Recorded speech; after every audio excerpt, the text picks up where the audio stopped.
और किसान साथी ये देखिए गद्दे जैसा खेत बना दिया है इन्होंने। और ये कैसे इनने गद्दे जैसा खेत बनाया जहां हम चल पा रहे हैं वहां करीबन। साथियों आज के इस वीडियो में हम आपको एक ऐसे यंग फार्मर से मिलाने वाले हैं जो पिछले 10 साल से ऑर्गेनिक खेती कर रहे हैं और ऑर्गेनिक खेती करते हुए अपनी फसलों का जबरदस्त उत्पादन ले रहे हैं। और किसान साथियों आज के इस वीडियो में हम आपको ऑर्गेनिक खेती के ऊपर डिटेल्स जानकारी देने वाले हैं कि उन्होंने ऑर्गेनिक खेती क्यों चुना, कैसे वो ऑर्गेनिक खेती कर पा रहे हैं, उनने कौन कौन सी टेक्निक का उपयोग किया है, किस टेक्निक में उनको फायदा मिला है, और प्राकृतिक खेती का मूल्य सिद्धांत क्या होना चाहिए, किस तरीके से प्राकृतिक खेती करना चाहिए। जो भी किसान भाई प्राकृतिक खेती कर रहा है उनको जो चुनौतियां आ रही हैं उन चुनौतियों के बारे में आज की इस वीडियो में डिटेल चर्चा हम करने वाले हैं कि यदि किसान प्राकृतिक खेती करता है तो वो कैसे सफल हो सकता है। तो इस पर आपको आज के इस वीडियो में डिटेल्स जानकारी मिलने वाली है, तो आप इस वीडियो को बिल्कुल मिस मत करें, वीडियो को पूरा देखें। और किसान साथियों जो हमारी खेत की मिट्टी हार्ड हो गई है उसको हम मुलायम कैसे बना सकते हैं तो इसकी भी जानकारी आपको इस वीडियो में मिलने वाली है। और किसान साथियों एक ऐसा वीडियो आपको मिलने वाला है जो अभी तक आपने YouTube पे नहीं देखा हुआ, कहीं नहीं सुना होगा। तो किसान साथियों प्लीज मैं आपसे बार बार रिक्वेस्ट कर रहा हूं कि वीडियो बिल्कुल मिस मत करें। यदि आपने यह वीडियो पूरा देख लिया तो आपका जो ऑर्गेनिक खेती का, प्राकृतिक खेती का जो कॉन्सेप्ट है, वो सिद्धांत है, वो मिल जाएगा और आप प्राकृतिक खेती में सफल हो जाएंगे। तो आप वीडियो को पूरा देखें और अभी तक आपने चैनल को सब्सक्राइब नहीं किया है या चैनल पर नए हो तो चैनल को सब्सक्राइब कर लें, घंटी वाले आइकन को जरूर दबाएं जिससे कि खेती से जुड़ी हुई जानकारी आपको मिलती रहे और आप उसका लाभ लेते रहें। मैं हूं निखिल रजक, स्वागत करता हूं आपका आपके पसंदीदा और विश्वसनीय यूट्यूब चैनल खेत किसान और गांव में। तो किसान साथियों आज हम पहुंचे हैं मध्य प्रदेश की धड़कन, झीलों की नगरी भोपाल में, और यहाँ पर हम आपको यंग फार्मर से मिलाने वाले हैं जिनका नाम है अमित पाटीदार जी। तो किसान साथियों आज हम उनको अपने इस वीडियो में मिलाने वाले हैं। अमित पाटीदार जी आपका स्वागत है। सबसे पहले तो सभी किसान भाइयों को राम राम। राम राम किसान साथियों। और सबसे पहले हमारे किसान भाइयों को आप अपना थोड़ा सा इंट्रोडक्शन दें। जी मेरा नाम अमित पाटीदार है, मैं भोपाल शहर में रहता हूँ।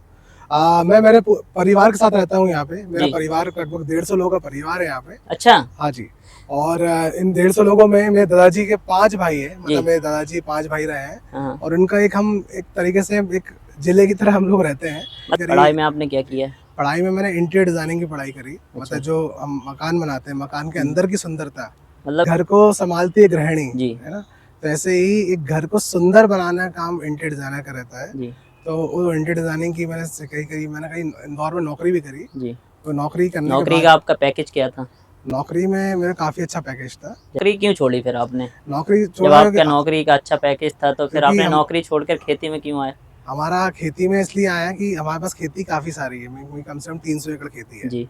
तो हमारी जो इतनी खेती है उस खेती को भी संभालने के लिए कोई ना कोई चाहिए था जी। तो खेती मैंने चुनी। साथ साथ हमारा व्यवसाय भी है, हम रियल एस्टेट में है।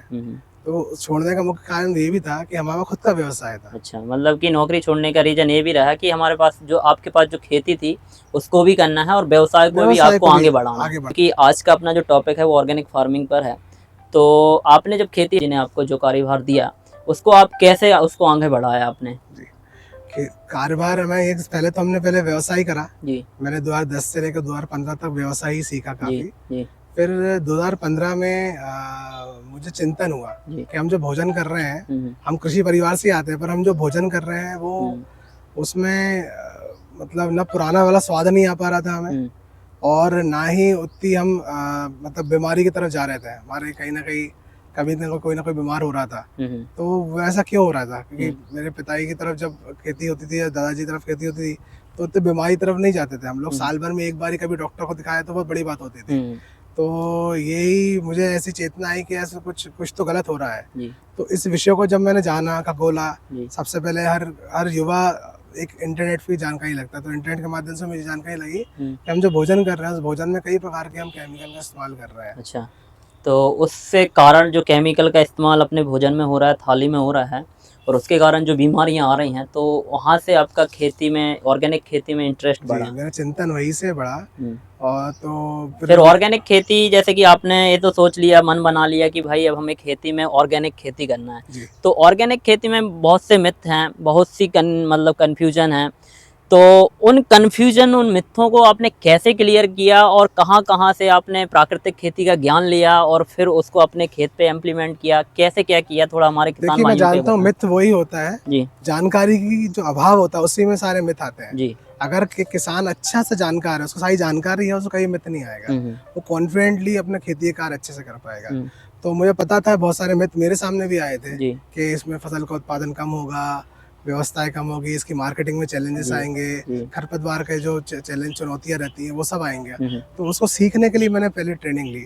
तो आपने ट्रेनिंग में कहाँ स्टार्टिंग कहाँ से जी। की, कौन सी ट्रेनिंग ली सबसे मेरी पहले? पहली ट्रेनिंग हुई थी हिसार में। जी हिसार में all India organic farming society, जी एक सोसाइटी है, उसका संचालक डॉक्टर विनोद बेनीवाल है, जी एक साइंटिस्ट है। हम्म और वो उन्होंने चौधरी चरण सिंह यूनिवर्सिटी से वो निकल कर उन्होंने जब वो रिटायर हुए तो उन्होंने एक अपनी संस्था खोली। जी उस संस्था के माध्यम से मैंने मेरी ट्रेनिंग ली। मेरी ट्रेनिंग 5 दिन की ट्रेनिंग थी। जी। उस 5 दिन की ट्रेनिंग में हम कम से कम 14-14 घंटे हम लोग ट्रेनिंग किया करते थे। अच्छा तो उस ट्रेनिंग में पूरी शिक्षा रहती थी।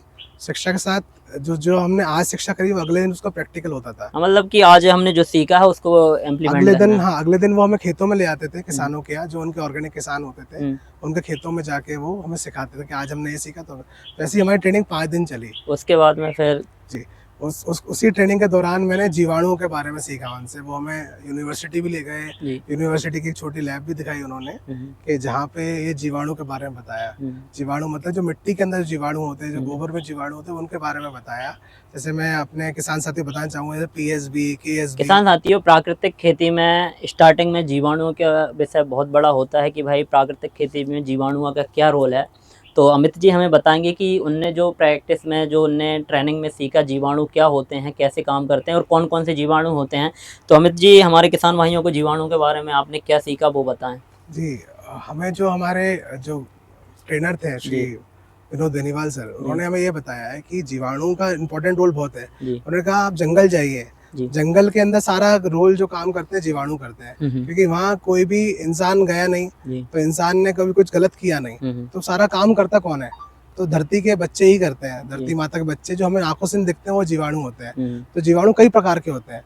जो मिट्टी के लिए बेनिफिशियल होते हैं वो जीवाणु बहुत जरूरी है। मिट्टी को बलवान बनाते हैं। मिट्टी का ऑर्गेनिक जो कार्बन है उसको तोड़ के एंजाइम ब्रेक करके हमारे पौधों को देते हैं। मतलब आसानी से भोजन को उपलब्ध कराने का काम जीवाणु है। अच्छा। मतलब आपको एग्जांपल देना चाहूँगा, मान लो मेरे घर के अंदर मैंने अनाज ले आया, सारा सब दाल चावल सब है, लेकिन मैं कोई बनाने वाला नहीं है, तो खाना बन पाएगा क्या? नहीं बन पाएगा। तो वैसे ही जो जीवाणु का रोल लगता है कि अगर आपके पास खाना है, उस खाने को तोड़ेगा वो, और तोड़ कर वो उपलब्ध करा देगा वो। अच्छा, तो किसान साथियों, प्राकृतिक खेती में, ऑर्गेनिक फार्मिंग में जीवाणुओं का भी बहुत रोल होता है।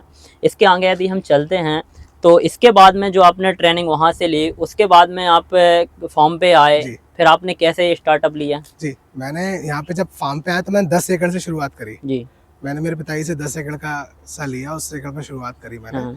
और उस एकड़ पे हमारे जो ट्रेनर उन्होंने ये बताया था हमें कि 1 एकड़ में आप जो भी अध्ययन आप सीखोगे लाइफ के, वो उसमें हमेशा करना। अच्छा। और बाकी जो 1 एकड़ को आपने R&D के तौर पे रखा, मतलब प्राकृतिक खेती 10 ही एकड़ पे करी, पर 1 एकड़ पे जो भी आप अध्ययन करोगे लाइफ के, जो भी आप सीखोगे आगे, वो सब प्रैक्टिकल करते आना। अच्छा। ताकि आपको हमेशा सीखने को मिलेगा। इसके बाद में आपकी जो यात्रा रही वो कैसी रही, और क्या क्या आपने और सीखा और कैसे उसको आप खेत में इम्प्लीमेंट किया? हाँ जी, तो पहले तो मेरी शुरुआत जीवाणु से रही जी, और अच्छे कंपोस्ट से रही जी। तो अच्छे कंपोस्ट का मतलब उन्होंने सिखाया है कि एक अच्छा कंपोस्ट हम कैसे बना सकते हैं, वो वहाँ सीखा हमने, जीवाणु सीखा। फिर जब मैं खेती शुरुआत 2015 से 2016 में पहुंचा, तो मेरी ट्रेनिंग हुई श्री दीपक सज्जे जी, आज हमारे बीच में नहीं है, तो नर्मदा किनारे उनका फार्म है, आज उनके बेटे और बहू वो संभालते हैं। तो श्री दीपक सज्जे जी की मेरी 1 दिन की ट्रेनिंग हुई थी, तो वहाँ मैंने अमृत मिट्टी अच्छा और अमृत जल के बारे में वहाँ सीखा। तो उसके बाद में फिर आप दीपक सज्जी जी के पास गए? जी, दीपक सज्जी जी के पास गए, तो अमृत जल और अमृत मिट्टी पे मैंने वहाँ काम किया, और वहाँ सीखा कि भैया जंगल की मिट्टी अमृत कैसे बनेगी हमारे खेतों में जी। तो वो बताया, तो उन्होंने वहाँ हमने मल्चिंग, वापसा, ये सब चीजें उनसे सीखी कि कैसे आपको काम करना है और अपने खेतों को मिट्टी बनानी है। अच्छा। तो कैसे हमें ह्यूमन इंटरवेंशन, मतलब हमारे इंसानी दिमाग का कम से कम इस्तेमाल करना है। अमित जी, हमारे किसान भाइयों को आप ये बताएं कि आपने जब प्राकृतिक खेती चालू की जी, आपने जो ट्रेनिंग ली, उसके बाद में आपने खेत में आके काम किया होगा जी, और काम करने के बाद में आपको क्या क्या चुनौतियां देखने को मिली? थोड़ा सा ये भी क्या है कि एक बड़ा विषय है और हर किसान भाई सफल इसीलिए नहीं हो पाता कि ये चुनौतियों को फेस नहीं कर पाता। जी, बहुत सुंदर प्रश्न किया है जी। चुनौती हमेशा अपने सामने आती है, और जी, किसान के पास तो आती है, भले वो प्राकृतिक खेती करता हो या नहीं करता हो।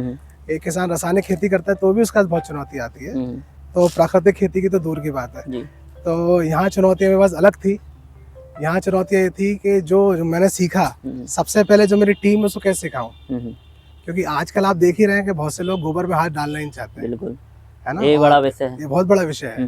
तो उनको वहाँ हमने प्रेरणा दी, और तो वहाँ गोबर में हाथ डालना कैसे सीखे, जब तो गौ पालन नहीं सीखेंगे तो गोबर में हाथ डालना नहीं सीखेंगे। तो हमारे यहाँ देशी गोवंश हमने बढ़ाया, उनकी सुबह शाम हम देखभाल करते थे। तो वहाँ उनमें ममता जागी, जब उनके बच्चे उन्होंने उनको खिलाया, उनके बच्चों ने उनको खिलाया, तो उनको वहाँ से उनको ममता जागी कि यार ये भैया जो काम कर रहे हैं वो बहुत सही दिशा में काम कर रहे हैं। अच्छा। तो हमने जो सीखा ट्रेनिंग में वो उनको सिखाया, रोज सुबह शाम उनके साथ बैठते थे, उनके परिवार के साथ बैठ के। फिर ये वो चुनौती सबसे पहले आपने काम किया लेबर, मतलब कि जो आपकी खेती में आपका सहयोग कर रहे थे जो लोग थे, तो उनको ट्रेन किया पहले। सबसे पहले वो ही ट्रेन करना है। मतलब किसान भाइयों, आप ये बात को नोट्स करते जाएं, क्योंकि ये बड़ा विषय है। क्योंकि हम सभी खेती में काम करते हैं, लेकिन हमारे साथ में जो बैक सपोर्ट रहता है, जो हमारे साथ में लोग काम करते हैं, यदि हमने उनको ट्रेंड कर लिया जैसे कि सर ने किया, और इनने उन लोगों को ट्रेंड किया, जब भी वह इस मुकाम पर पहुंचे हैं, तो आप यदि ऐसा करेंगे तो आपको इसके लिए जो आपका बेनिफिट है वो ऐसा मिलेगा कि आपको फील्ड पे जो रिजल्ट हैं वो आने लगेंगे। तो सर, हमारे किसान भाइयों को और जो चुनौतियां आई आपकी, इसके आगे क्या क्या आपने किया वो भी बताएं। चुनौतियां, सबसे बड़ी चुनौती इसके बाद है वीड मैनेजमेंट की। जी, सबसे पहले विषय यही आता है कि प्राकृतिक खेती में। बिल्कुल सही बात कर रहे हैं। तो केमिकल फार्मिंग में तो उनका विषय रहता है कि हर्बिसाइड उनके पास एक चीज रहती है, विकल्प है, तो हर्बिसाइड डाल के वो कम कर देते हैं। प्राकृतिक खेती में वीड मैनेजमेंट अपना बड़ा रोल है। तो जो मेरी पिछली 2 ट्रेनिंग थी, और उस 2 ट्रेनिंग में मैंने ये सीखा कि अगर हम मल्चिंग का उपयोग किया जाए, है ना, और हमें हरी खाद लगाई जाए, तो उससे हमें जो वीड मैनेजमेंट में काफी राहत होती है। अच्छा। और तीसरा ये भी सीखा मैंने कि कुछ मैकेनिकल टूल्स का भी इस्तेमाल किया जाए, जैसे गेहूं है तो गेहूं की थोड़ी दूरी बढ़ाए, जो साइकिल हाथ चलित जो साइकिल कुल्पा होता है, उससे हम मिट्टी भी चढ़ा सकते हैं, एट द सेम टाइम हम जो वीड है उसको मैनेजमेंट कर सकते हैं। अच्छा। तो हमने तीनों चीज सीखी कि हमें हरी खाद भी लगानी है, हमें मल्चिंग भी करनी है, और कुछ मैकेनिकल सहारे भी लेना है ताकि हम हमारे वीड को नियोजन कर पाए। अच्छा। वो चुनौती हमने वहां से खत्म करी। हाँ, तो बीट कंट्रोल के लिए आपने मल्चिंग का उपयोग किया जी।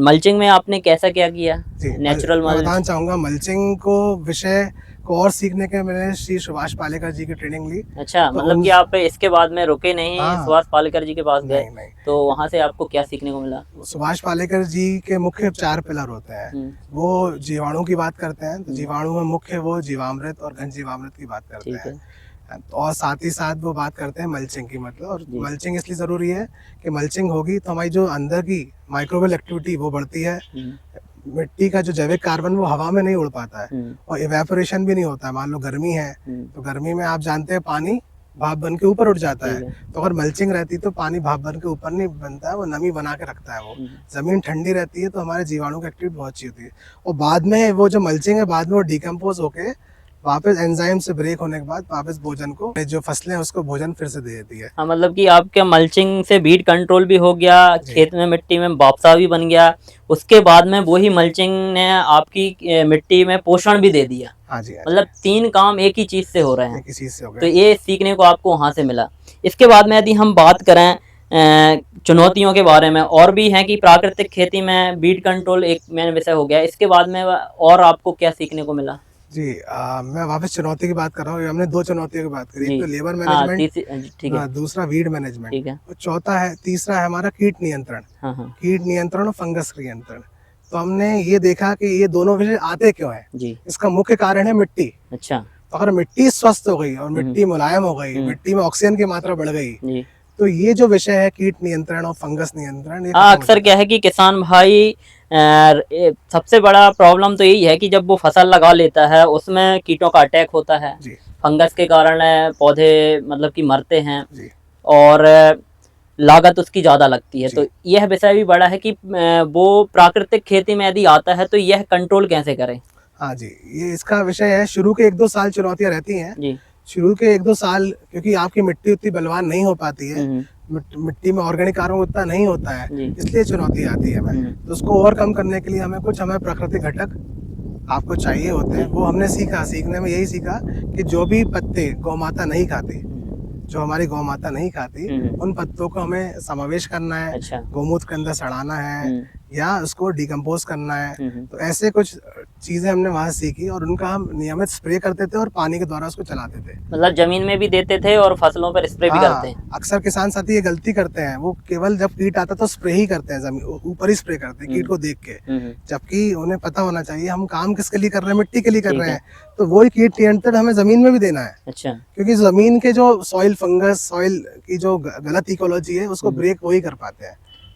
तो किसान भाई इस पॉइंट को भी आप नोट करें कि अक्सर हम क्या करते हैं, जब हमारी फसलों में कीटों का अटैक होता है तो हम प्लांट्स पर स्प्रे करते हैं, फसल पर स्प्रे करते हैं, लेकिन जेन्युइन समस्या मिट्टी से रहती है कि यदि हम भूमि सुधार करेंगे, मिट्टी में ध्यान देंगे, मिट्टी को सुधारने का काम करेंगे, तो जैसे कि सर ने बोला कि मिट्टी यदि हमारी सुधर जाएगी तो यह सारी जो प्रॉब्लम है वो हमें देखने को नहीं मिलेंगी और हमारा जो कीट नियंत्रण है वो और फंगस नियंत्रण है वो आसानी से हो जाएगा।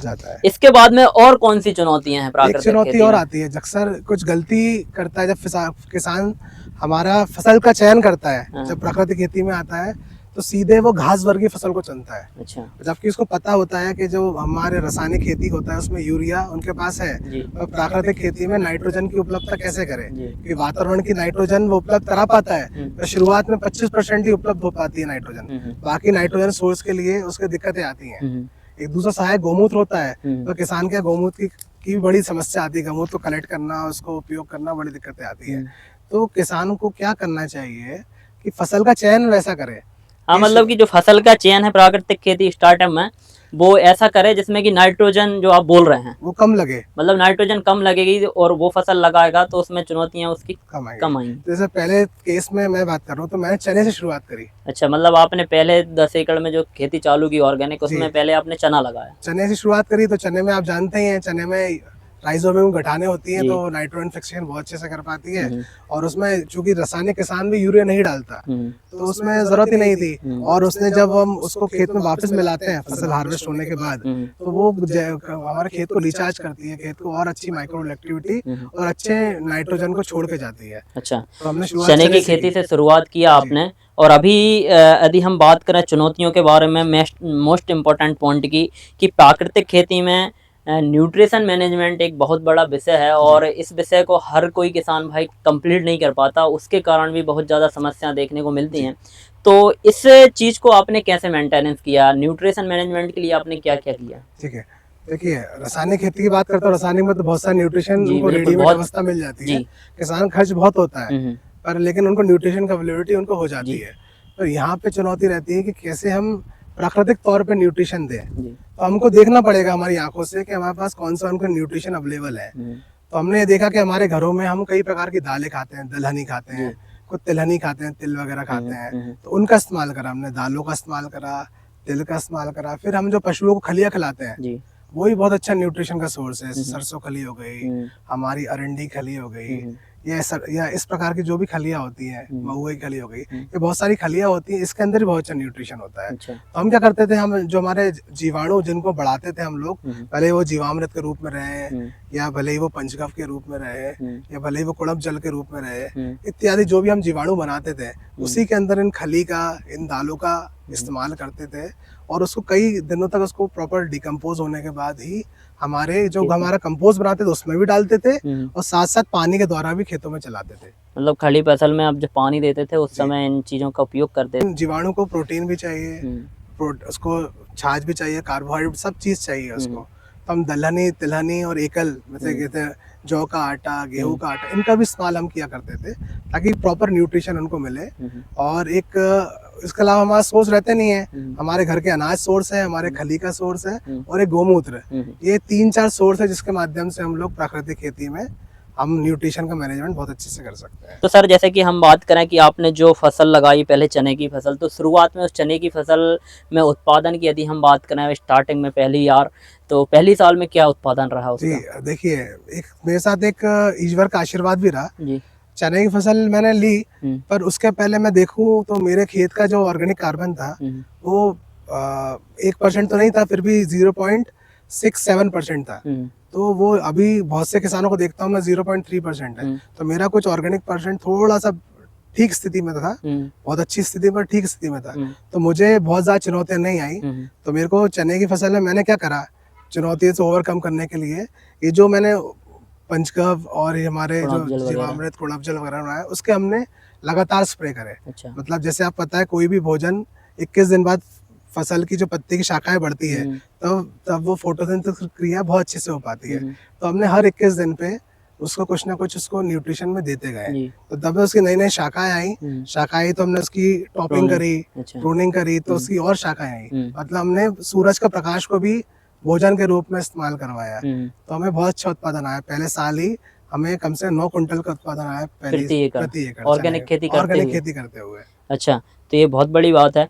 आज यदि हम बात करें प्राकृतिक खेती की, जो किसान भाई प्राकृतिक खेती करना चाहता है या प्राकृतिक खेती में आना चाहता है तो उन्हें किन किन बातों का ध्यान रखना चाहिए?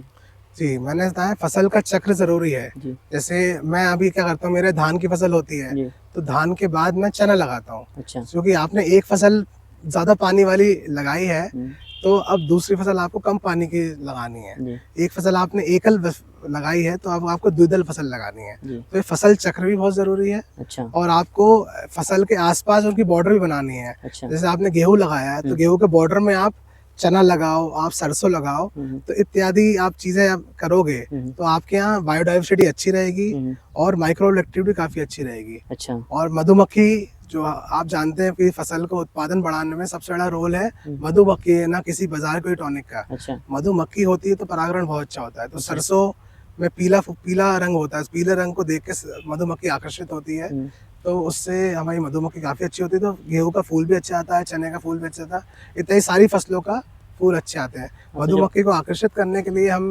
गेंदा की फसल लगाते हैं और साथ साथ हम सरसों लगाते हैं। तो ये मधुमक्खी के लिए बहुत अच्छा फसल मैनेजमेंट है, जो फसल चक्र है वो अपनाया आपने। इसके बाद में हम देख पा रहे हैं आपके खेत के चारों तरफ मेड़ में और बीच में भी काफ़ी ज़्यादा पेड़ पौधे लगे हुए हैं और आपने बाउंड्री भी कवर की हैं। तो ये है, इसका कॉन्सेप्ट क्या है? देखिए, आप जंगल हम जाते हैं जी, जंगलों में हमेशा आप पेड़ों से घिरे रहते हैं जी, हर तरफ जी। आपको देखे होंगे तो बड़े पेड़ भी मिलते हैं, छोटे पेड़ भी मिलते हैं, घास भी मिलते हैं। तो खेत भी वैसा ही होना चाहिए जी। हमें दिक्कत क्या है, भारत में हमेशा मोनोकल्चर है, उसी ने हमारी खेती को बिगाड़ा है जी। अच्छा। अगर हम बहुआयी फसलें लगाएं और एक बायोडाइवर्सिटी को मेंटेन करें तो कोई दिक्कत नहीं है। तो इसलिए मैंने खेतों में जो तेज हवा आती है, विंड ब्रेक करने के लिए हमने बांस हम देख पा रहे हैं कि आपने चारों तरफ बांस को लगाया है। और फिर हमने कुछ झाड़ वाली फसलें भी लगाई हैं। देखिए, आप दूर आप देखते हैं तो हमें आपको मुनगा वगैरह और मोरिंगा, मुनगा, इस तरीके से बहुत सारी इस्तेमाल है। नीम के पेड़ भी है वहाँ पे। तो ये सब चीजें हमने इस्तेमाल करी। तो इससे क्या होगा कि जब आंधी तूफान आती तो उससे भी हमारी फसलें बची रहती हैं। और जो इन पेड़ों पे हमेशा पक्षियाँ और अलग अलग प्रकार की तितलियाँ सब बैठी रहती हैं। इवन चूहे का घर भी रहता है, क्योंकि चूहा रहता है तो सांप भी रहता है, तो सांप उस खाता है। तो हमें बाजार में कोई प्रकार की चूहे को मारने कोई दवाई लानी नहीं पड़ती है। इन सब जीवों से हमें कोई प्रकार नहीं रहता है। हाँ, तो मतलब आपने इस खेत को इस तरीके से बना दिया कि जो प्रकृति मतलब कि प्राकृतिक जो चीजें हैं उनसे ही वो हमारी जो खेती है उसको सपोर्ट मिले और जो एनवायरनमेंट है वो अच्छा रहे, बायोडाइवर्सिटी अच्छी रहेगी तो हमारी जो खेती है वो अच्छी होगी। तो हर किसान को इस बात का ध्यान रखना चाहिए कि वो अपने खेत की मेड़ों पे बाउंड्रीज को कवर करे, पेड़ पौधे लगाए और उसके अनुसार फिर उसमें खेत में आप वो काम करें। बिल्कुल, उनको सफलता बहुत अच्छी मिलेगी क्योंकि वातावरण भी शुद्ध होता है इससे। अगर पेड़ पौधे रहते हैं तो वातावरण शुद्ध होता है। यही मैं बात करूंगा किसान साथियों, अगर हमेशा लोग केवल मिट्टी की बात करते हैं, हमें ऊपरी परत की जो हमारी हवा है उसकी बात नहीं करते हैं। मिट्टी को अगर पोषण करना है तो हमें हवा को भी सुधारना पड़ेगा। अच्छा। तो वही मैंने अग्निहोत्र कृषि पे ध्यान दिया जी। तो अग्निहोत्र कृषि के बारे में आपने कहाँ से सीखा? अग्निहोत्र कृषि के बारे में मैंने ताराचंद जी बेल जी से सीखा। तो उन्होंने ये उनका ऊर्जा विज्ञान का बहुत अच्छा कंसेप्ट है। तो वो अग्निहोत्र कृषि के बारे में बात करते हैं। तो उसको और गहन सीखने के लिए पहले हमने उनसे ट्रेनिंग ली, उसके बाद हम माधव आश्रम गए। तो माधव आश्रम के हम एक मेंबर भी हैं और वहाँ नियमित अग्निहोत्र होता है कई सालों से। माधव आश्रम जो भोपाल में जी, भोपाल में स्थित है। अच्छा। जो हमारा अग्निहोत्र केंद्र है, हमारे देश विदेश से काफी लोग आते हैं वहाँ से अग्निहोत्र सीखने के लिए। हमारा जब भोपाल गैस कांड हुआ था उसमें भी कुछ परिवार जो अग्निहोत्र करते थे उनपे कोई असर नहीं हुआ। कोई असर नहीं पड़ा। अच्छा। तो उसको देख ले, जर्मन और काफी देशों लोग आए, उस पर तो रिसर्च हुई है इस काफी। विधा को, इस तकनीक को आप कैसे इम्प्लीमेंट करते हैं खेत में? खेत में इस्तेमाल ऐसा करते हैं कि खेतों में अग्निहोत्र होता है, जी। साथ साथ घर में भी अग्निहोत्र होता है। हाँ। तो अग्निहोत्र से होता है कि जैसे आपने खेत में अग्निहोत्र करा, जी। तो लगभग 10 से 15 एकड़ का जो रेडियस है, जी। उसकी जो हवा है वो पूर्णतः शुद्ध हो जाती है। अच्छा। सकारात्मक माहौल बनाता है अच्छा। हमारे जीवाणु के लिए। अच्छा। आप देखते हैं कि जीवाणु भगवान ने हर तरह के बनाए, हम्म। एरोबिक भी बनाए, एनारोबिक बनाए, जी। और साथ साथ मिट्टी के अंदर पैथोजन भी है। अच्छा। आज मैं जंगल की मिट्टी भी जाऊंगा, हम्म। भले ही आज इंसान नहीं पहुंचा है, हम्म। तो वहां भी अगर मिट्टी का टेस्ट करूंगा तो उसमें भी कुछ ना कुछ पैथोजन मिलेंगे जो मिट्टी के लिए सही नहीं है। हम्म।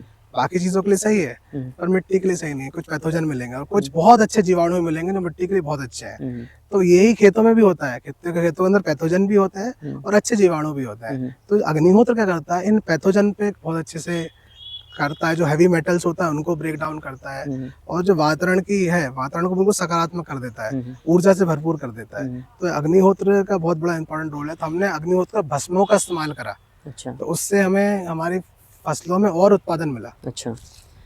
तो अग्निहोत्र विधा को भी आपने इम्प्लीमेंट किया अपनी खेती में। जी। इसके बाद में बात आती है आज की चुनौतियों के बारे में। सबसे पहली चुनौती के बारे में बात करूंगा कि अभी किसान की जो खेत की मिट्टी है वो हार्ड हो गई है। जी। और मैं आपके खेत में चल के देख पा रहा हूँ कि आपका जो खेत है, जो अभी हम चल रहे हैं, तो इसमें हमें ऐसा लग रहा है कि हम खेत में नहीं चल रहे हैं, किसी फोम के गड्ढे पे चल रहे हैं। तो यह आप कैसे कर पाए? क्योंकि इस चीज के बारे में यदि आप बताएंगे किसानों को तो सब खेत यदि इस तरीके के हो गए तो हर किसान सफल हो जाएगा प्राकृतिक खेती में, मेरा मानना है। देखिए मिट्टी मुलायम की बात करूंगा तो हमें बात करनी पड़ेगी सबसे पहले जीवाणु की। जी। दूसरा है उसको न्यूट्रिशन मैनेजमेंट में उसके अणु की, और हमारी ऊर्जा की। तो यदि हम जीवाणु की बात करें तो जीवाणु क्या होता है? जीवाणु जैसे हम देखते हैं हमारे जंगलों की मिट्टी में, जी। तो जंगल की मिट्टी में केवल जीवाणु ही हैं जो उस मिट्टी को उपजाऊ बनाने की कोशिश कर रहे हैं। और जो फसलों के जो पत्ते गिरते हैं, पत्ते वहाँ डिकम्पोज होते हैं, तो वहाँ भी जीवाणु ही एक्टिविटी करते हैं। अच्छा। तो वहाँ डिकम्पोजिंग वाले बैक्टीरिया एक्टिवेट होते हैं, उनको खाते हैं, फिर उसके एंजाइम्स उसके ब्रेकडाउन होते हैं और फिर वापस रूट्स उसको उठाती है। अच्छा। तो ये ही व्यवस्था हमको हमारे खेत में बनाना है। तो अब जब हम जीवामृत यूज करते हैं, मैं देखता हूँ भारत भर में जो भी जीवामृत को यूज करता है, जीवामृत है जीवों का अमृत। पर लोग उसमें क्या करते हैं कि गोबर गोमूत्र तो डालते हैं, उसमें बेसन भी डालते हैं, पर लोग मिट्टी का उपयोग नहीं डालते हैं। उसमें हमेशा वन जंगलों की मिट्टी का उपयोग करना चाहिए ज्यादा से ज्यादा। अच्छा। तो हर किसान साल में 1-2 बार जंगल जाता ही है, तो कहीं ना कहीं जंगलों की मिट्टी को लाके उस जीवामृत में डालना चाहिए। और हमारी देशी गोवंश की छाछ है, छाछ का इस्तेमाल करना चाहिए प्रोटीन के लिए। अच्छा। तो इस प्रकार से अगर हम छाछ जो होती है, छाछ बैक्टीरिया को बढ़ाने का काम करती है। क्या के लिए करना क्या पड़ेगा किसान साथियों को कि जीवाणु नहीं देना है। जीवाणु को बचाता कौन है? जंगल में होता क्या है कि मैं बार बार जंगल क्यों बोल रहा हूँ कि हमें जंगल की व्यवस्था सच में लानी है खेत में। अच्छा। तो जंगल में होता क्या है, जीवाणु तो होते ही है, तो साथ साथ मल्चिंग होती है, मतलब जो पतझड़ होती है, जो घास सूखता है वो वहीं रहता है। अच्छा। मतलब तेरा तुझको अर्पण वाला मतलब कि आपका कॉन्सेप्ट यहाँ पे ये क्लियर होता है, जो हम फसलें लगाते हैं उसके जो अपशिष्ट बचते हैं तो उसको भी हमें खेत में ही मिलाना है। हाँ, किसान साथी उसको आग लगा देते हैं। ठीक है। हमें आग नहीं लगानी। पहला तो नियम, जब से हम प्राकृतिक खेती करेंगे तो ये नियम रहेगा। अब हमारे जो खेतों के फसल अवशेष सबसे अच्छे दोस्त हैं हमारे, तो उनसे दोस्ती करनी है और उनको मिट्टी में मिलाना है हमारे जीवाणु को भोजन के लिए, ताकि उनको ऑर्गेनिक कार्बन मिले। ऑर्गेनिक कार्बन क्या चीज है? ऑर्गेनिक कार्बन जो भी प्रकृति ने हमको दिया है, जो भले ड्राई मैटर में दिया हो या हरे मैटर में दिया है, जैसे हरा घास, हरे घास को भी मिट्टी में मिलाएंगे तो भी वो ऑर्गेनिक कार्बन बदलेगा, और जब वो हरा घास सूख जाएगा तो भी ऑर्गेनिक कार्बन निकलेगा। तो ऑर्गेनिक कार्बन कितना रोल प्ले करता है खेती के लिए? देखिए बहुत बड़ा रोल प्ले करता है। बहुत सटीक सवाल आपने पूछा। खेतों में अभी जो उत्पादन नहीं आ रहा, आप देख रहे हैं रासायनिक खेती के अभी दुष्परिणाम यही, सबसे ज्यादा उत्पादन धीरे धीरे घटता जा रहा है और लागत बढ़ती जा रही है। दिक्कत क्या है कि उनका खेतों का ऑर्गेनिक कार्बन कम हो गया है। तो ऑर्गेनिक कार्बन को बढ़ाने के लिए हमें फसल के अवशेष, हमारे घास, हमारे पत्ते, हर चीजों का घर को स्लरी बना के भी दिया जाए। अच्छा। तो बहुत अच्छे से बढ़ता है। अच्छा। मतलब जो भी कार्बनिक चीजें, तो आप जो खेती कर रहे हैं पिछले 10 साल से, तो आपकी खेत की मिट्टी का जो ऑर्गेनिक कार्बन है आज की डेट में कितना परसेंट है? ये 2.2% मेरे ऑर्गेनिक कार्बन हो गया है इस खेत का मिट्टी का 2%। 2 ये 10 सालों में हुआ है। क्या बात कर रहे हैं, अभी तक हमने तो 0.3%, 0.5%, 6% तक, मतलब 0.6% तक ऑर्गेनिक कार्बन सुना है। यदि आप 2% बोल रहे हैं तो यह 10 साल में आपने मतलब कि ये जो पूंजी जुटाई है, तो ये बहुत बड़ी बात है। और मैं आपको बहुत शुभकामनाएं दूंगा कि आपने इतना बड़ा काम किया है कि अपनी खेत की मिट्टी को जीवित किया है। पॉइंट छूट गया था मिट्टी को मुलायम बनाने वाला, जी। तो आपने जो ये मिट्टी को मुलायम बनाया है, ये भी हमारे किसान भाइयों को बताएं कि इसके अंदर और क्या क्या रहता है। जो मित्र माइक्रोब्स की जो बात करें अपन, बहुत से किसान भाई मित्र माइक्रोब्स को अपने खेतों में डालते हैं, तो उसका क्या रोल्स है? देखिए, माइक्रोब्स की बहुत इंपॉर्टेंट रोल है जी। और मतलब माइक्रोब ही सब कुछ है। जी। वो भले ही किसान अपने घर पे संसाधन से माइक्रोब्स तैयार करे या उसे बहुत अच्छे संसाधन के रूप में माइक्रोब्स कहीं से मिले, जी। इस्तेमाल करना चाहिए। जैसे मेरे फसलों में मैंने घर के इस्तेमाल भी करे, जैसे जीवामृत करा, उसमें मैंने आपने पंचकर्म करा, आपने कुड़म जल किया, ये मेरे घर के संसाधन मुझे मिले, अमृत जल का यूज करा और इस छाछ का इस्तेमाल करा, ये सब मेरे को हमेशा फायदा मिला। साथ साथ मैंने बाजार के रूप में भी गया तो मुझे माननीय श्री कृष्ण चंद्रा जी हैं, उनके बहुत अच्छे जीवाणु हैं, उन जीवाणु को मैंने और सीखा उनके माध्यम से, तो वो जीवाणु का भी मैंने इस्तेमाल करा। फिर हमारे बंसीगिर गौशाला के हमारे श्री गोपाल सुतारिया साहब है, तो उनका भी हमने जो हमारे जीवाणु कल्चर देते हैं तो उसका भी इस्तेमाल करा। चूंकि मेरे पास गाय थी, गौ माता थी, छाछ थी, तो उसका ही मैं इस्तेमाल करा। तो ये सारे संसाधन मैंने यूज करे, मैंने कोई एक विषय पर नहीं टका, मैंने सबको टैली करते गए, सबका यूज करते रहे। तब मेरे को इन 10 वर्षों में सफलता मिली कि मेरा जैविक कार्बन 2.2 हुआ। अच्छा। मैंने सबको एक ही देखा, सबकी जो अच्छाइयाँ हैं, सबकी जो चीजें। तो अभी आपके खेत में आपको क्या देखने को मिलता है? खेतों में देखिए, जीवाणु मैंने बताया, खेतों में जीवाणु तो है ही, जीवाणु की पहचान आंखों से दिखते नहीं है, पर जब भी मिट्टी जो मुलायम हो रही है वो कहीं ना कहीं हमारा जीवाणु कर रहा है। साथ साथ जब मिट्टी की आप खुशबू देंगे, तो आप देखिए मिट्टी का भाई खुशबू लीजिए, एक सौंधी खुशबू रहती है हमारे 12 महीने। इवन गर्मी में भी आप आएंगे ना, गर्मी में हमने मान लो इसी तरह खुशबू, गर्मी में भी हम, जैसे हमने पीछे आप देख रहे हैं हमने बल्लर लगा रखी है, मान लो दिखाइए किसान भाइयों को। मैं कैमरामैन अनिल भाई से कहूँगा कि आप इस तरफ इस फसल को भी दिखाएं कि यहाँ पर सर ने जो सेम की फसल लगा के रखा है, उसके पत्ते देखें आप किस तरीके से डार्क ग्रीन हैं और पूरी तरीके से यह स्वस्थ दिख रही है। कहीं पर किसी भी डिसीज़, फंगस, कीट का अटैक हमें देखने को नहीं मिल रहा है। इसमें आप देखिए फूल की यदि हम बात करें तो कितना शानदार फ्लावर आया है, और इसका कलर देखिए, डार्क पीला, बिल्कुल येलो कलर है, और काफ़ी शानदार जो फसल हमें देखने को मिल रही है। तो हमें मिट्टी की हमेशा खुशबू आपको वैसे ही मिलेगी। अब मैं आपके इस प्रश्न पे आता हूँ कि आपने बात करी कि अभी आप माइक्रो एक्टिविटी क्या करते हैं। मैंने बताया माइक्रो एक्टिविटी हमें जीवाणु का होना बहुत इंपॉर्टेंट रोल है और ऑर्गेनिक कार्बन का होना बहुत रोल है। तो हम लोग उसके लिए क्या करते हैं कि हमेशा मल्चिंग बना के रखते हैं। आप अगर इसको नीचे से देखेंगे अच्छे से, देखिए आपको हमने कोई भी प्रकार की खरपतवार नहीं निकाली उसमें नीचे, तो उसमें एक नीचे प्राकृतिक एनवायरनमेंट मिल रहा है,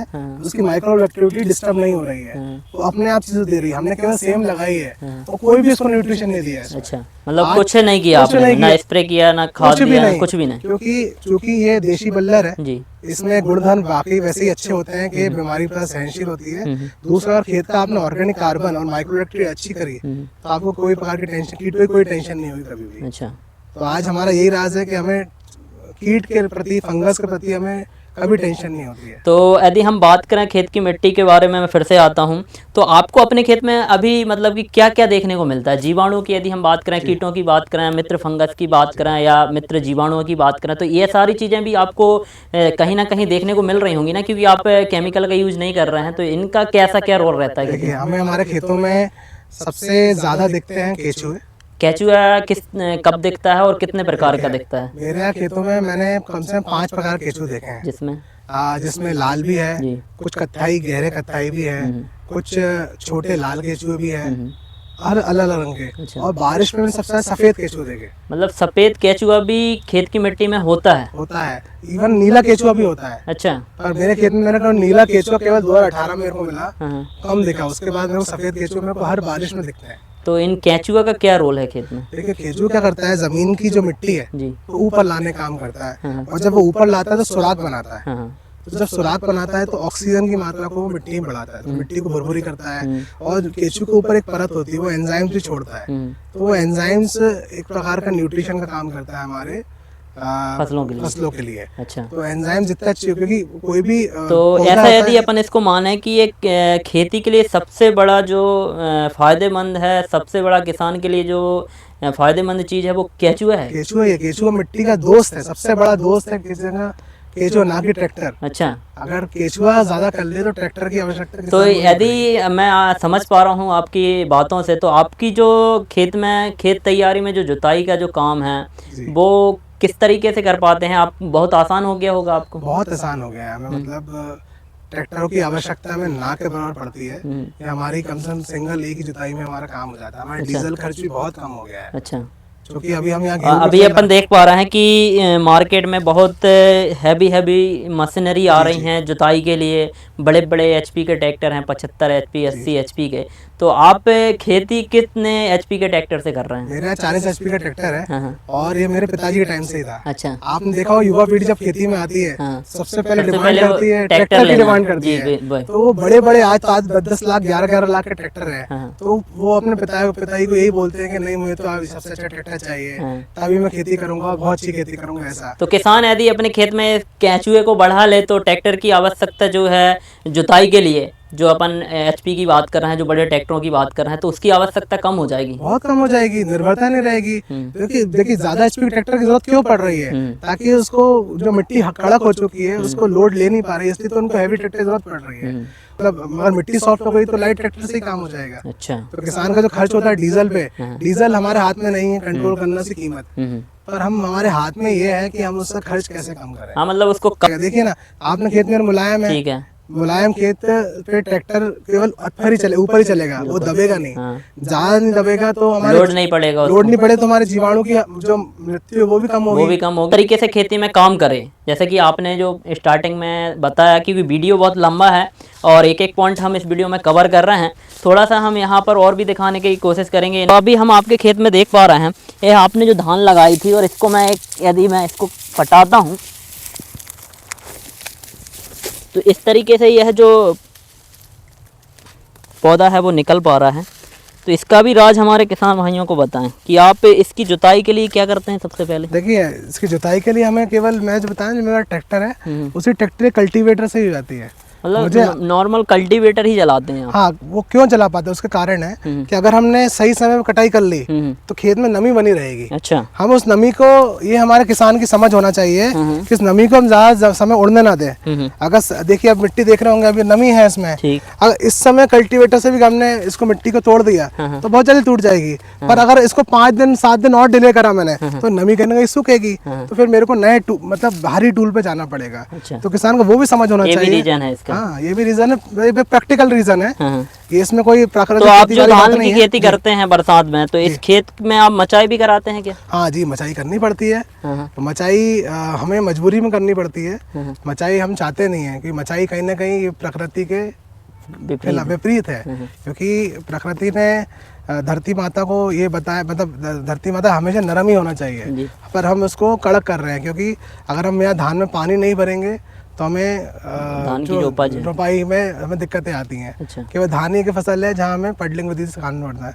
हम यहाँ डीएसआर विधि पे भी हम जा सकते हैं, पर हमारे डीएसआर विधि में हमारे यहाँ मध्य प्रदेशों में उतनी सफलता हमें नहीं मिली। हमने कुछ प्रयोग करे थे। तो मचाई के लिए आप कैसा क्या करते हैं? जी, ट्रैक्टर से मचाई कराते हैं क्या? ट्रैक्टर से, ट्रैक्टर के अंदर हम जो उसका टायर होता है, लोहे वाले टायर, वो पीछे लगा के उसकी मचाई करते हैं हम लोग। अच्छा। पर हम लोग रोटावेटर से नहीं करते, हम लोग उसमें गायन का यूज करते हैं। मतलब गायन क्या होती है, जिसके अंदर जैसे आपका कल्टीवेटर आपका मिट्टी की जुताई करता है, वैसे ही गायन में केवल छोटी छोटी रॉडें लगी रहती हैं जो बस मिट्टी को चलाती है। अच्छा। तो वो बहुत हल्का टूल होता है वो, तो उससे मतलब भारी वो नहीं होता उसको। हाँ, पर उसकी हम उसको बार बार हम चलाते हैं ताकि वो एक प्रकार से क्रॉसिंग में चले, सीधे भी और उल्टे भी। अच्छा, अभी आपकी धान की जो उपज है वो प्रति एकड़ आप कितना ले पा रहे हैं?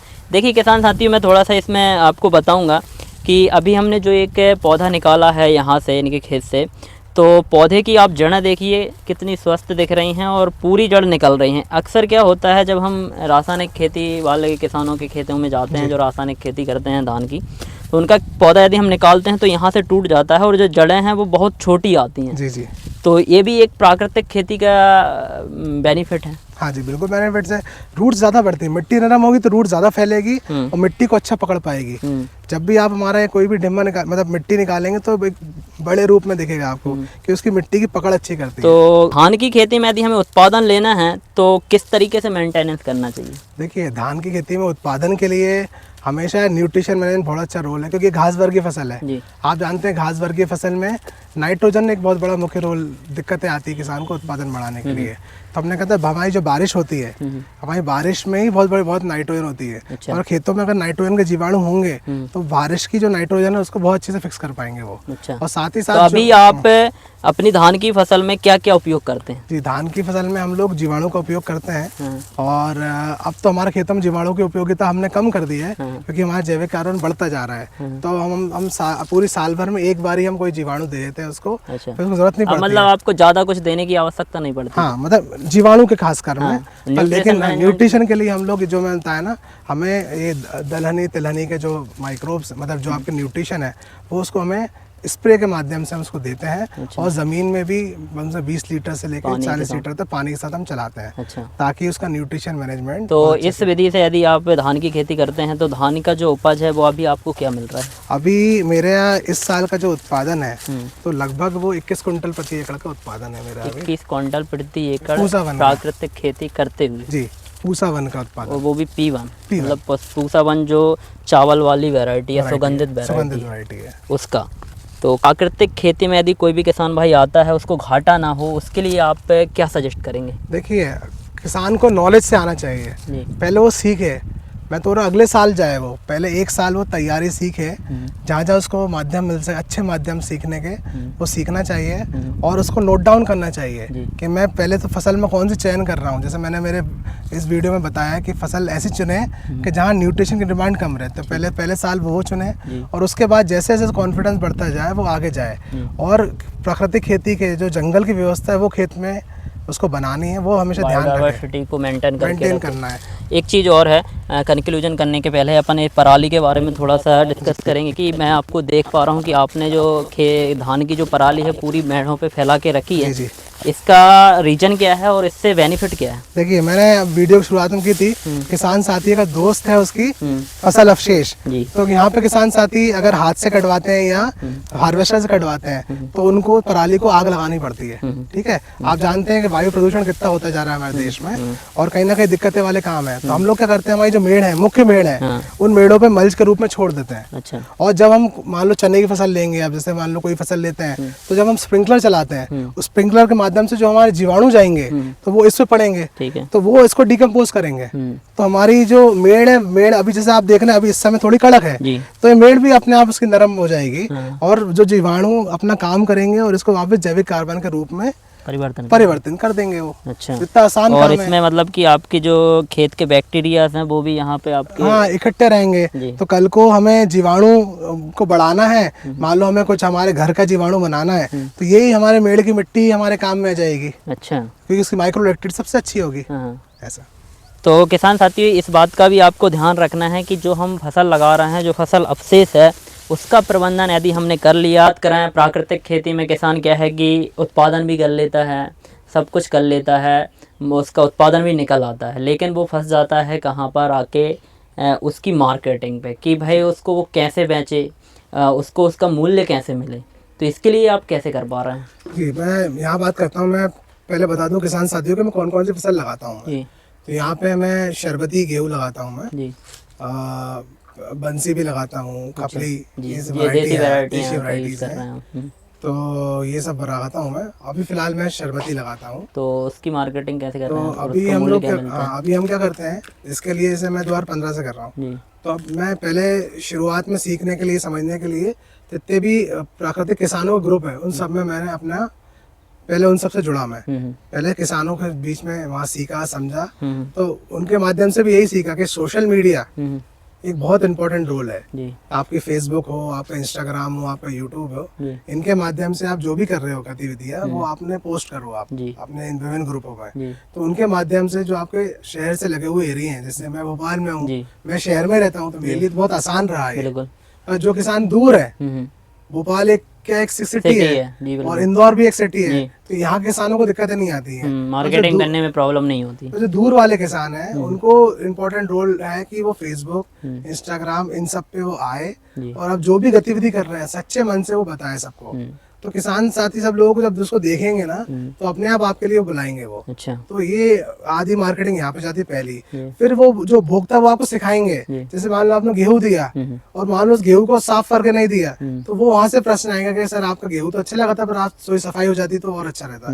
तो किसान वहाँ सीखेगा कि इसको हाँ बहुत अच्छी सफाई करने की जरूरत है। फिर वो सीखेगा इसको पैक करने के तरीके क्या हैं, वहाँ भी अपने वो अच्छे अच्छे उपयोग यूज करेगा। तो जो जैसे उसकी पैकेजिंग अच्छी होगी, उसकी ब्रांडिंग अच्छी होगी, तो वो आपका उत्पाद धीरे धीरे ब्रांड बनना चालू करेगा। 1 से 2, 2 से 4 इस प्रकार से वो अपने अपने घरों में फैल जाएगा। वो जो बारीक दाने वो अलग हो जाना चाहिए। सफाई क्वालिटी दी कस्टमर को दी।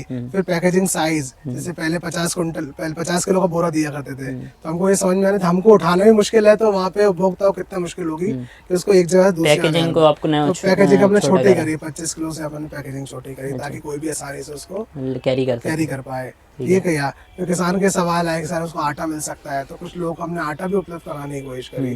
तो हमें कहीं ना कहीं वैल्यू एडिशन पे जाना पड़ेगा। फिर हमने फसलों में चना लगाते हैं हम लोग, धान लगाते, धान का हम चावल निकाल के देते हैं। तो ऐसे हमने हमारे जो अनाज है वो ग्रीष्मकालीन में हम मूंग लगाते हैं। तो मूंग में हम जानते हैं बाजार में बहुत किसान भाई बहुत जहर डालते हैं। हम भाई प्राकृतिक मूंग होती है तो उसकी डिमांड अपने आप बढ़ती है। तो ये सब चीजें हम जब साल दर साल एक ही उपभोक्ता जुड़े रहते हैं तो वो एक परिवार का हिस्सा बन जाता है हमारा। वो तो कोई भी नई फसल आती है तो पहले ही हमसे पूछ लेते हैं भाई साहब की नई फसल कौन सी है, हमको चाहिए।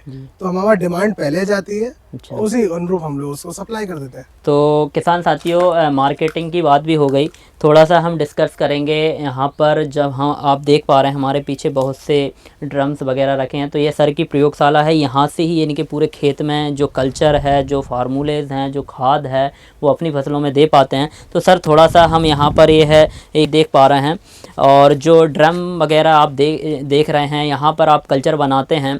तो किसान भाई ड्रम रख के कल्चर बना लेता है, तो उसको वह इम्प्लीमेंट कैसे करे, क्योंकि ये भी एक बड़ा विषय है। कई बार किसान भाई ये सारी चीज़ें सही से नहीं कर पाते, तो उसके बारे में भी हमारे किसान भाइयों को समझाइए। जी, किसान साथियों का चैलेंज यही आता है। किसान साथियों को अब तक खादों की आदत होती है, बेसल फेंकने की आदत होती है जनरली। वो कोई भी चीजों को पानी के द्वारा देना नहीं सीखा।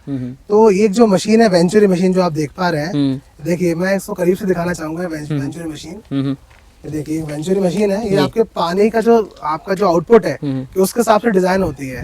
जैसे मेरे खेत पानी का जो आउटपुट है वो लगभग 1.5 इंच पानी मुझे मिलता है।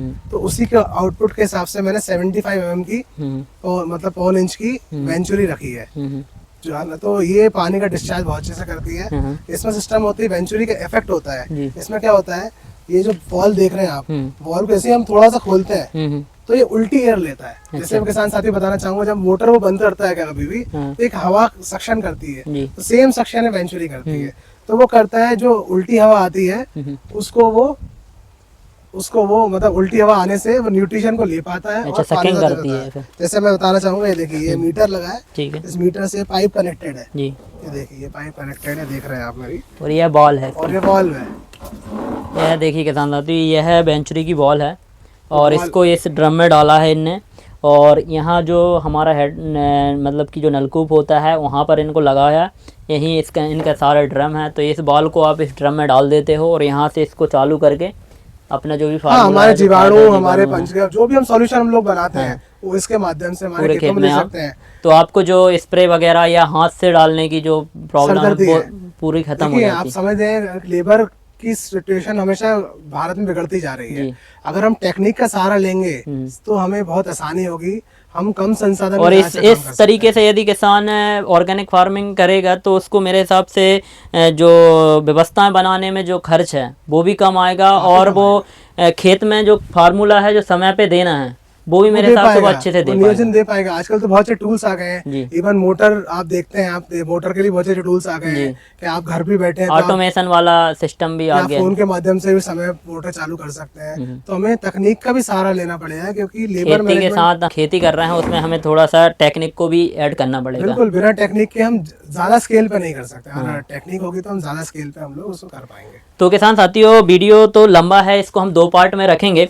आज की इस वीडियो में आपको काफ़ी कुछ ज़्यादा जानकारी देखने को मिली है। प्राकृतिक खेती के बारे में हमने बहुत कुछ कवर किया है। यदि कोई भी पॉइंट हमारा रह गया है, आपके कोई भी प्रश्न हो प्राकृतिक खेती को लेकर, किसी क्रॉप को लेकर, किसी जीवाणु को लेकर, या प्राकृतिक खेती रासायनिक खेती से प्राकृतिक खेती में कैसे जाएं, यह जो आपके मन में जो भी क्वेश्चन है, तो प्लीज़ मैं आपसे रिक्वेस्ट करूंगा कि आप कमेंट जरूर करें, क्योंकि जब आप कमेंट करेंगे तो मैं उन प्रश्नों को सर के सामने रखूंगा। नेक्स्ट वीडियो में हम वो सारे प्रश्न आपके जो हैं वो पूरे क्लियर करेंगे, और आप जो प्राकृतिक खेती कर रहे हैं, जो भी आपको समस्या आ रही हैं, आप सारे प्रश्न इस कमेंट बॉक्स में छोड़े। मैं कमेंट बॉक्स को खुला रख रहा हूं, तो किसान साथियों कमेंट बॉक्स भर दीजिएगा, आप कमेंट कीजिएगा, और उस कमेंट का सॉल्यूशन आपको नेक्स्ट वीडियो में मिलेगा। तो आज की वीडियो में बस इतना ही, मिलते हैं नई वीडियो में नई जानकारी के साथ। जब तक के लिए जय जवान जय किसान।